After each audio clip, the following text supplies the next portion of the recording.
मीरापुर विधानसभा का एक गांव लगता है ककरोली। मैं उस गांव में मौजूद हूं और यहां पर अखिलेश यादव एक बड़ी जनसभा को संबोधित करने वाले थे, लेकिन क्या कारण रहा ये हम इनसे जानेंगे कि ऐसा क्या कारण रहा कि वे इस रैली में पहुंच नहीं पाए और लोगों को संबोधित नहीं कर पाए। लोगों की नाराजगी भी यहाँ देखने को मिली है। तो मेरे साथ हैं सपा के नेता, मैं उनसे बात करता हूँ। हाय सर, क्या नाम है आपका? मुझे डॉक्टर रहमान एहसास कहते हैं। रहमान साहब, आज अखिलेश जी आए थे, वो एक सभा को संबोधित करने वाले थे। क्या रहा जो वे रैली में नहीं पहुंच पाए? देखिए, सच्चाई तो भाई ये है कि आजकल का जो माहौल प्रदेश का और पूरे देश का जो चल रहा है, आप अच्छी तरह से उसको समझते हैं। इन्हें मालूम है कि ये 9 सीटें जो उपचुनाव हैं, ये भी गठबंधन जीत रहा है। आने वाला 27 में जो चुनाव है, 27 का चुनाव में भी अखिलेश यादव भावी मुख्यमंत्री हैं और भारी मतों से जो है सरकार बनाने वाले हैं 27 में भी। ये अभी से इन्होंने इतनी घबराई हुई है भाजपा सरकार कि वो कोई भी रास्ता ऐसा नहीं छोड़ रही। देखिए, जो हमारे देश की हजारों साल पुरानी गंगा जमनी तहजीब थी, हिंदू मुस्लिम सिख ईसाई की आपसी जो एकता प्रेम मोहब्बत था, उसको ये नफरत में बदल रहे हैं। इन्होंने विकास के नाम पर छला है, पब्लिक को, आवाम को छला है, गुमराह किया है और सिर्फ ये नफरत के बीज बोकर नफरत इन्होंने इस कदर पैदा कर दी। इसके अलावा इनके पास कोई मुद्दा ही नहीं है, कोई विकास नहीं है। महंगाई कितनी पहुंच गई, समझे जी, बेरोजगारी है।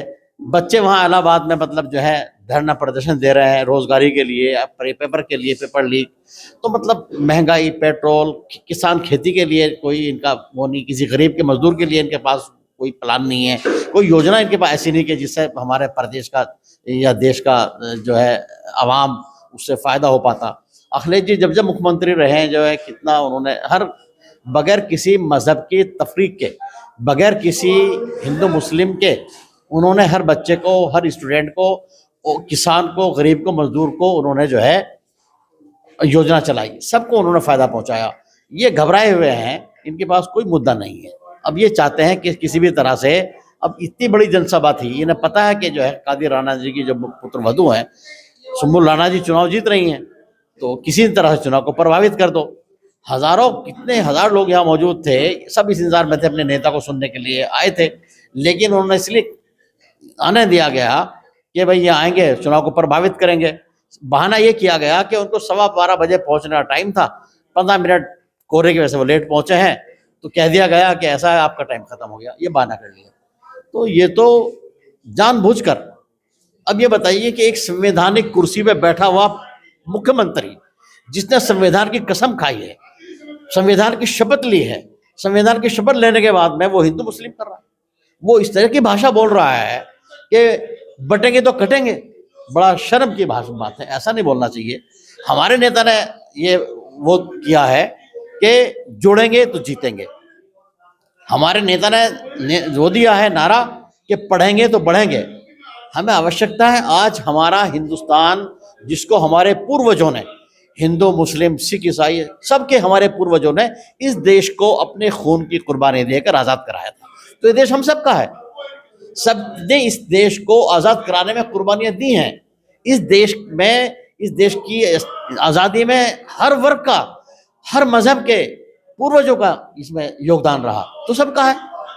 उनकी जिम्मेदारी ये बनती है कि जो एक बार मुख्यमंत्री बन गया, प्रधानमंत्री बन गया, तो देश की जो रियाया है, जो जनता है, उसे कोई सुख के अलावा कोई दुख ना पहुंचे, उसे सुख देना का काम करना है हमारे नेता का।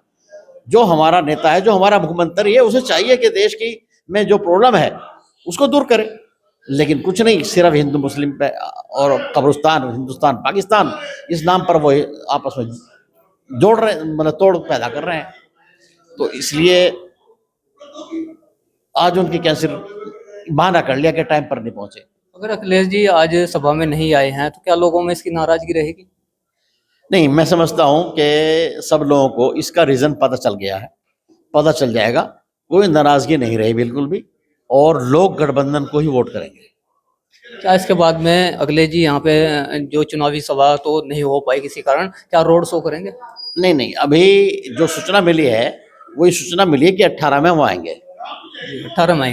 कंफर्म है? मेरा एक सवाल और आपसे है, अभी यहाँ पे योगी आदित्यनाथ जी एक मोरना में सभा करके गए हैं, उन्होंने कहा था जिस गाड़ी पे सपा का झंडा वो सबसे बड़ा गुंडा।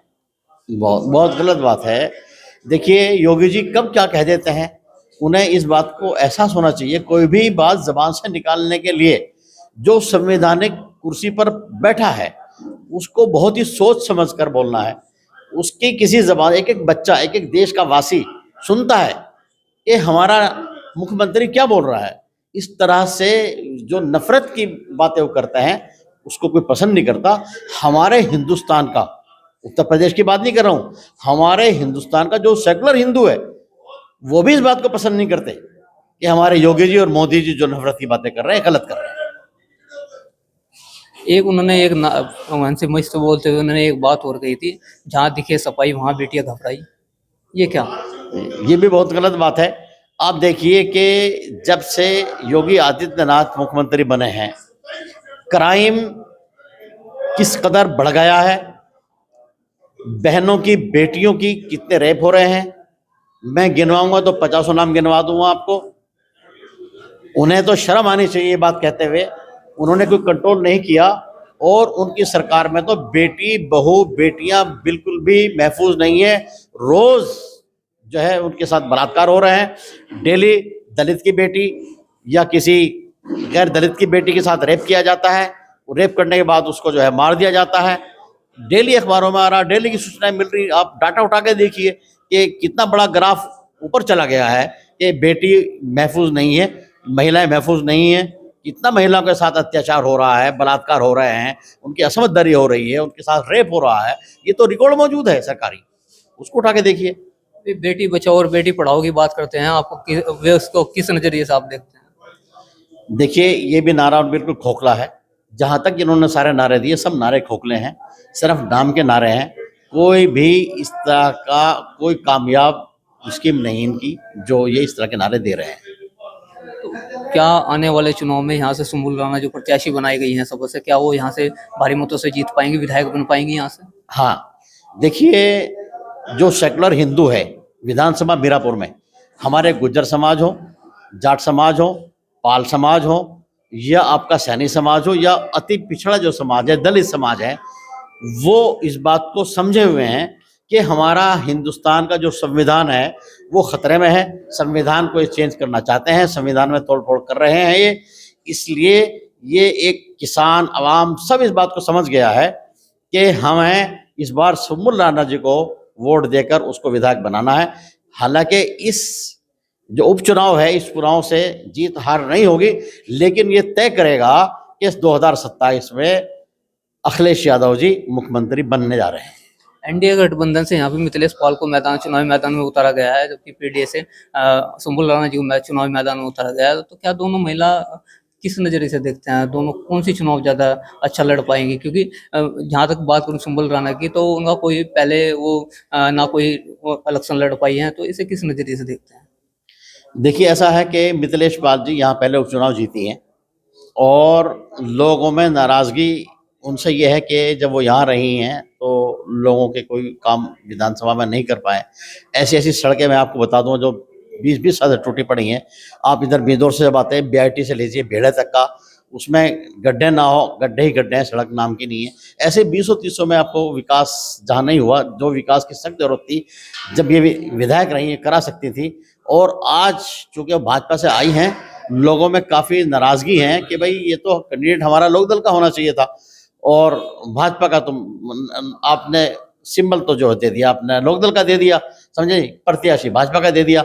लोगों में इस बात को लेके काफ़ी रोष है और लोग नाराज़ हैं, इसलिए उनकी जीत कोई संभव नहीं है। सुम्बुल राणा जी की जीत संभव है, लेकिन भले ही वो पहली बार राजनीति में आई हैं, लेकिन जिनकी बेटी हैं वो राजनीतिक घराने से हैं, जिनकी बहू हैं वो एमएलसी भी रह चुके, विधायक रह चुके, एमपी रह चुके हैं श्री कादिर राणा जी, तो एक राजनीतिक घराने से हैं। और पहले भी मतलब ये राजनीतिक घराना सबके काम आता है, इस बार भी काम आएगा।